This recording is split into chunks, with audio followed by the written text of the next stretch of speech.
Hello guys, welcome back to my channel. तो आप सभी की स्टडी कैसी चल रही है? मेरी अच्छी चल रही है। तो आप सभी को पता ही है कि मैं बीपीएससी की प्रिपरेशन करती हूँ, और रही बात, मैं बीएड भी करती हूँ और मैं बीएड सेकेंड सेमेस्टर में हूँ। तो मैं उसी का प्रैक्टिकल अभी नोट कर रही हूँ। आप सभी देख सकते हो कि वहाँ पे एक और कॉपी है, उसी कॉपी को देखकर मैं लिख रही हूँ। तो वो कॉपी मेरी एक फ्रेंड का है। तो वो पता है, 3 कॉपी होता है ना, EPC 1, EPC 2, EPC 3। तो EPC 1 और 2 मेरी एक फ्रेंड ही है, वो लिख चुकी है, बट ये तीसरा बोली कि खुद से लिख लेना। तो मुझे टाइम नहीं मिलता है, फिर भी मैं समय निकाल के लिख रही हूँ यहाँ पे। ठीक है, काफ़ी पेज कितना है, 25 पेज है, बट मैं पूरा नहीं लिख पाई हूँ क्योंकि समय मुझे नहीं मिलता है। देखती हूँ तो अपनी बहन को भी दे दूँगी। और आज का मौसम काफ़ी अच्छा है, आप सभी देख सकते हो, बारिश वाला मौसम है और इतना अच्छा लग रहा है ना ये सब मौसम, की मन कर रहा है कि मतलब कहीं घूमने के लिए जाएं।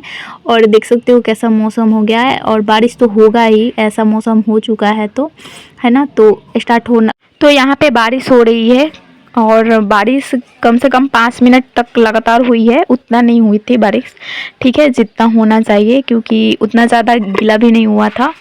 और मैं फिर चाय बनाती हूँ अपने लिए और फहद के लिए। तो हम एक बिस्कुट खाएंगे, वो 4, उसको बिस्कुट खाना बहुत ही पसंद है। ठीक है, तो फिर मैं यहाँ पे आती हूँ पढ़ने के लिए पॉलिटी। और हाँ, हम आप सभी को बताने वाले थे एक बात, ठीक है, बीपीएससी TRE 4.0। तो मैंने सीटेट का एग्ज़ाम नहीं दिया था, तो मैं TRE 4 नहीं देती, क्योंकि मैंने दिया ही नहीं था। तो ये मैंने कल न्यूज़ देखा, जैसे कि हमारे ग्रुप पे ही मैसेज आया था कि TRE 4 में प्री भी होगा, मेंस भी होगा, उसके बाद ही सिलेक्शन होगा। तो आप अगर बीएड कर रहे हैं, मतलब टीचर बन रहे हो, तो टीचर बनने के लिए हम सभी को, देखो, अगर हम डीएड करेंगे या बीएड करेंगे, तो बीएड कर रहे हैं तो इंट्रेंस देंगे, डीएलएड करेंगे तो इंट्रेंस देंगे, फिर उसके बाद सीटेट देंगे, फिर स्टेट देंगे, ठीक है। उसके बाद फिर से बीपीएससी प्री देंगे, फिर मेंस देंगे, तब जाके एक टीचर बनेंगे, है ना। इतना तो मतलब ये बीपीएससी वाला का मुझे समझ में नहीं आता है कि ये क्या क्या नोटिफिकेशन को अपडेट कर रहे हैं। पर ऐसा नहीं करना चाहिए। आप एक बार क्लियर ही कर दो कि आप बीएड करो या ना करो, डीएलएड। हर कोई, मतलब जैसे कि इतना ही जब एग्ज़ाम देना है तो हम इतना पैसा लगाकर बीएड और डीएलएड क्यों करें। आप एक समय निर्धारित कर दो, चाहे आप सिलेबस निर्धारित कर दो कि आप ग्रेजुएशन पास कर लोगे तो आप सीटेट दो, स्टेट दो, फिर जाके आप बीपीएससी प्री मेंस ऐसे दो, तब टीचर बनो। ये बीएड का जो इतना फ़ी लगता है या फिर डीएलएड का, ये सब कहाँ से आएगा? और इतना ज़्यादा एग्ज़ाम, बाप रे। अब इतना ज़्यादा एग्ज़ाम कैसे, मतलब मान लो लड़की के लिए तो अच्छा था कि जैसे कि मैंने सोचा था कि अगर मेरा बीपीएससी का सिलेक्शन नहीं होता है तो मैं सीटेट देकर बीपीएससी TRE दे दूँगी, चाहे जो भी हो, तो सिलेक्शन हो जाएगा 2 एग्ज़ाम पास करने के बाद। पर यहाँ तो उल्टा ही हुआ, है ना। तो यहाँ पे उल्टा बहुत ही हुआ है यार।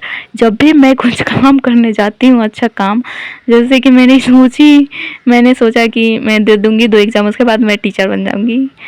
खैर कोई बात नहीं, ये बीपीएससी वाले बहुत ज़्यादा रुला रहे हैं। जो जिनका सीटेट निकल चुका है वो सोचते होंगे कि बीपीएससी TRE दे देंगे, बस उसके बाद सिलेक्शन हो जाएगा। तो इसमें तो प्री मेंस कर दिया है, बहुत ही बेकार किया है। और क्या ही कहूँ अब, हम सरकार का, और सरकार की भी मजबूरी रही होगी तब ऐसा किया है, क्योंकि इतना ज़्यादा सीटेट तो ला नहीं सकता, और पढ़ने वाले कम हैं, है ना। और पढ़ने वाले कम हैं और मेहनत करने वाले ज़्यादा हैं, तो जो सबसे ज़्यादा मेहनत करेगा उसका ही सिलेक्शन होगा, है ना। पहले कितना अच्छा था, 10 साल पहले, कि से बीएड कर लो उसके बाद आप टीचर ज्वाइनिंग कर लो।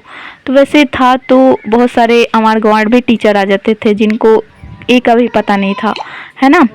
तो अब तो मतलब बीपीएससी ट्री सीटेट किया, फिर बीपीएससी ट्री कर दिया, तो वो भी ठीक ही था, बट इतना सारा एग्ज़ाम नहीं लाना था। आप लोग की क्या राय है? आप लोग हमें कमेंट करना।